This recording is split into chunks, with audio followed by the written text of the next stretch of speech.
Kali ini kita berbicara mengenai money laundering, pencucian uang.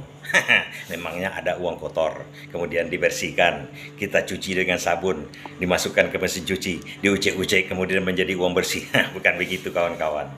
Uang kotor itu adalah uang hasil korupsi, uang hasil garong, maling, atau tindak kriminal lain yang tidak dibenarkan oleh hukum. Uangnya biasanya banyak. Kalau sedikit, kawan-kawan, itu tidak akan terdeteksi. Misalnya hasil maling dari sepeda motor dijual 1 juta, itu tidak akan terdeteksi. Di sini money laundering itu sifatnya biasanya uangnya banyak, miliaran, triliunan, mungkin.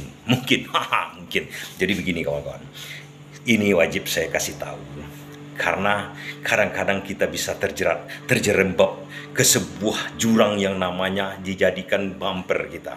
Bisa dimasukkan ke rekening kita, bisa dijadikan perusahaan kita untuk menjadi tempat pencucian uang tuh. Kenapa bisa begitu kawan-kawan?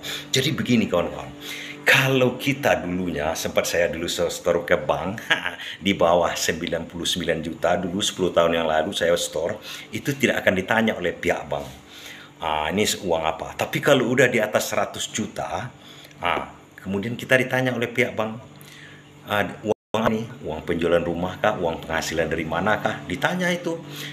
Itu dasarnya, kalau itu adalah dasar dari penyidik itu maksudnya pemeriksa seperti KPK, kejaksaan, kepolisian. Dari situ dia titik tolaknya untuk menentukan nanti uang ini benar atau enggak. Dari situ kan, itu satu.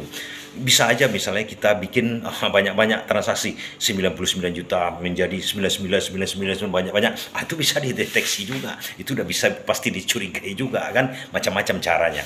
Tapi kawan-kawan, ada cara yang mulus sebenarnya sama orang, dan ini saya terangkan supaya kita jangan terkena.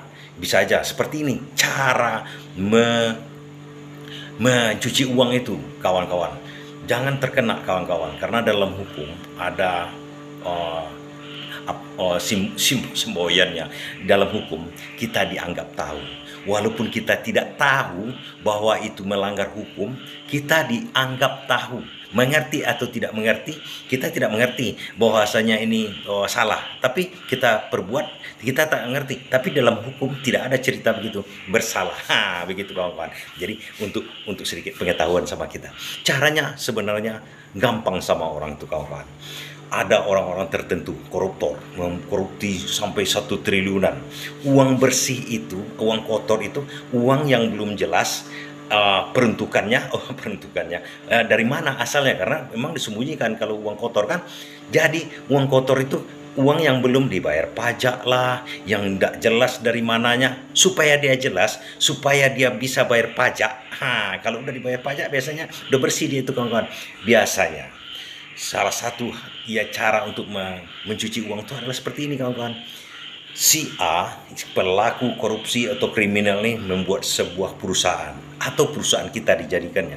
Uang 1 triliun hasil korupsi itu, nanti perusahaan ini kan memproduksi barangnya misalnya kan banyak itu perusahaan. Jadi si A bisa dia perusahaan dia, biasa perusahaan orang lain, perusahaan kita yang dijadikan bumper, dia beli barang hasil produksi itu 1 triliun. Ini supaya gampang, 1 triliun. Kemudian kan dimasukkan ke bank. Jadi di bank nanti dicatat, apa ini uang 1 triliun nih, hasil penjualan produk. Bisa aja banyak produknya kan, tapi hasil penjualan produk. Kalau udah masuk ke bank, penjualan produk itu kan ada pajaknya, PPN, macam-macam, segala macam. Masuk ke bank, ini tidak akan diselidiki oleh pihak yang berkompeten, karena udah masuk dari hasil penjualan, buat barangnya ada. Tapi walaupun barang tidak diambilnya kan, macam yang beli tapi beli pura-pura lah kan, karena ada perusahaan itu kan ada administrasi segala macamnya. Jadi setelah dia berpajak ke pemerintah, lengkap semua administrasinya, masuk uang itu ke bank. Kemudian itulah jadi uang bersih. Bisa dipergunakannya, bisa pakai ATM segala macam. Kalau kesempat ke kita, aparat keamanan biasanya kadang-kadang bisa juga mendeteksi ini, kan lebih pintar-pintar. Akhirnya ketahuan kan.